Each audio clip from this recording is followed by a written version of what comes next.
Amakuru atugezeho none ni uko kuri uyu wa 18 z'ukwa 9 2024 ni uko RDC cyase mu gihugu cya Repubulika Iharanira Demokarasi ya Kongo Codeco yishe abaturage 10 bo mu miryango ibiri. Umutwe witwaje intwaro wa Codeco ukomeje guhitana ubuzima bw'abaturage bo mu burasirazuba bwa Repubulika Iharanira Demokarasi ya Kongo, aho kuri uyu wa kabiri washinjijwe guhitana ubuzima bw'abasivile 10 bo mu gitero wagabye mu mudugudu umwe wo mu ntara ya Ituri.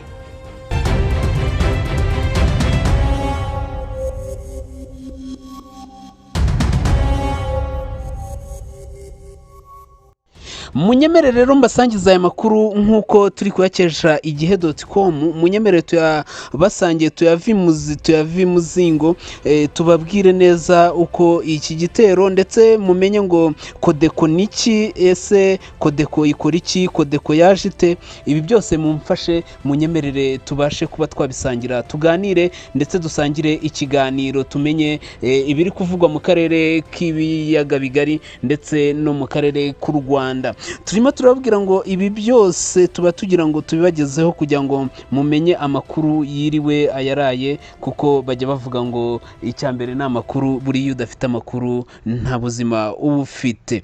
Muri kumwe rero na Piwanyu, turababwira ngo niba uri mushya ku muyoboro wa YouTube channel yacu Buganza TV cyangwa se Fandwa TV, nuko wakora subscribe ndetse ugakanda like kugira ngo tujye tumenya ko mudukurikirana umunsi kundi, ndetse mubasha kuba mwaduha ibitekerezo bigiye bitandukanye kugira ngo tubashe kuba twabasesengurira amakuru ndetse tunabagezeho amakuru agiye atandukanye. Munyemerere rero tubashe kuba twatangira iyi nkuru yacu.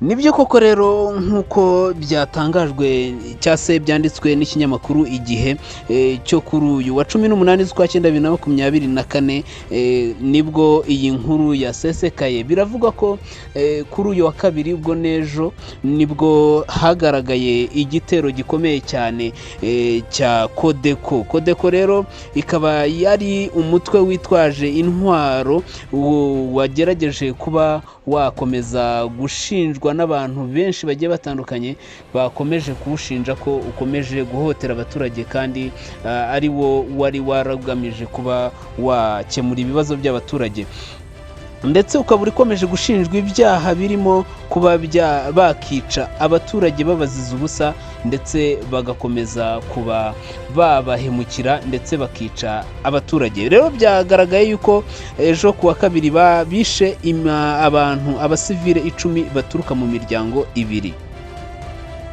Umuyobozi w'umudugudu iki gitero cyagabweho, Jean Marie Mateso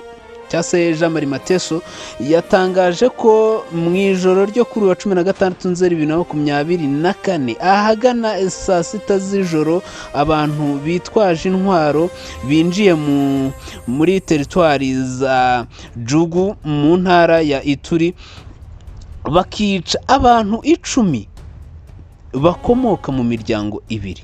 Ngira ngo mw'abantu mwe kubyuka ukumva umuntu arapfuye, cyangwa se ukumva abantu bakurambitseho amasasu cyangwa se baguturikijeho amagerenade, urumva ni ikintu kiba gikomeye cyane, ndetse uri umusivili utazi aho biva n'aho bigera, urumva ni ubuzima bw'abantu 10 bwahagendeye.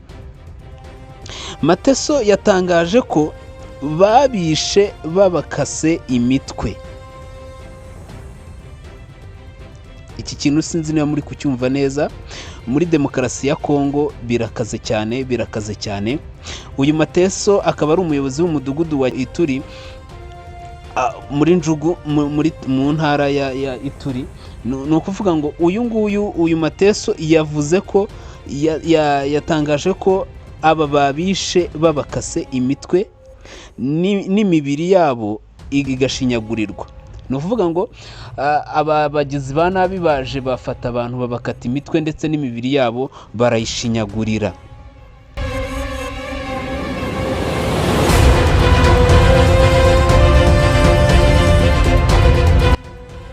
Ibi bikaba byatumye abatuye muri aka gace bagira ubwoba bwinshi, bavuga ko isaha n'isaha aba barwanyi bashobora kugaruka bakica n'abandi barenze 10. Ubu bwicanyi bwabereye hafi y'ikigo cy'ingabo za leta ya Congo FARDC.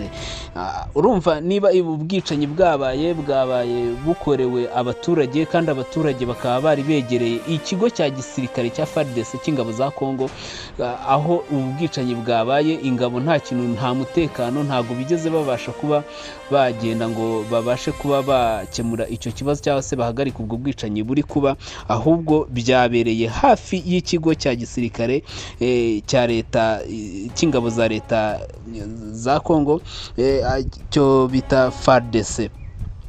Umutwe wa Codeco, iyo tuvuze umutwe wa Codeco, ni Coopérative pour le développement du Congo.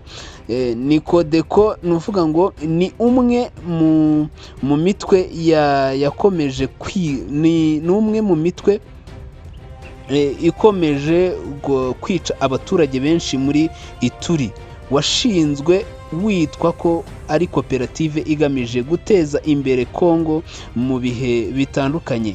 Codeco yagiye ihangana n'ingabo za leta FARDC.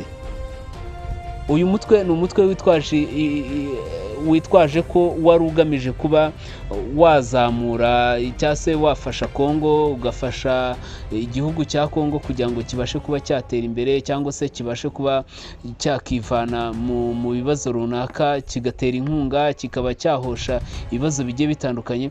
Ariko uyu mutwe waje kwigobotora, noneho ubasha kuba watangira gukora ibintu bitari byiza, nk'uko iyi nkuru turi kwikesha Igihe. Ubu bwicanyi bubaye hashize igihe gito Umuryango w'Abibumbye ushinjije uyu mutwe kugaba ibitero ku borozi b'abahema. Ni ukuvuga ngo ingabo z'abibumbye Umuryango w'Abibumbye washinjije iyi Codeco, wayishinjije ko iri kugaba ibitero ku baturage, ndetse yari yagabyeho ibitero ku borozi b'abahema bishobora gufatwa nk'ibyaha by'inyokomuntu, cyangwa se nk'ibyaha byibasira inyokomuntu, ndetse bikaba binakomeretsa ndetse bikanahohota.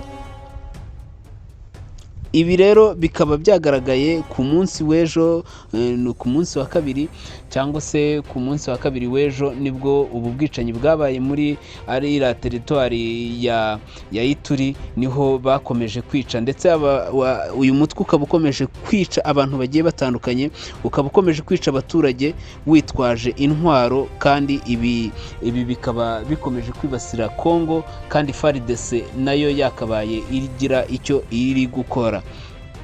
Reka tukomeze rero tubakurikiranire ibiri kuvugwa kuri Congo. Ni ibibazo byinshi cyane bikomeje kuvugwa muri kano karere k'ibihugu by'iburasirazuba, aho byinshi bikomeje kugaragara yuko abaturage bakomeje kwibasirwa n'intambara zigiye zitandukanye. Ibi bikaba bizanafatwa nk'aho ari ibitero by'intambara, cyangwa se ngo bizafatwa nk'ibyaha by'intambara byibasira inyokomuntu. Aba rero uyu mutwe nawo ukwiye kuba wahigwa, cyangwa se ukaba wahagarikwa ubu bwicanyi, kuko imiryango cyangwa se abantu 10 bakaba babigendeyemo. Urumva niba babigendeyemo ni ibibazo bikomeye cyane. mumfashe rero dukomeze tubakurikiranire andi makuru agiye atandukanye. Ingendo ipi wanyu, iyi nkuru turayibasesekazaho kugira ngo mubashe kuba mwamenya amakuru ari kuvugwa mu gihugu cya Kongo, amakuru ari kuvugwa mu gihugu cy'u Rwanda, ndetse n'amakuru y'imyidagaduro hirya no hino turagenda tubagezaho umunsi ku wundi. Ciao ciao, mwakoze. Extra Vista.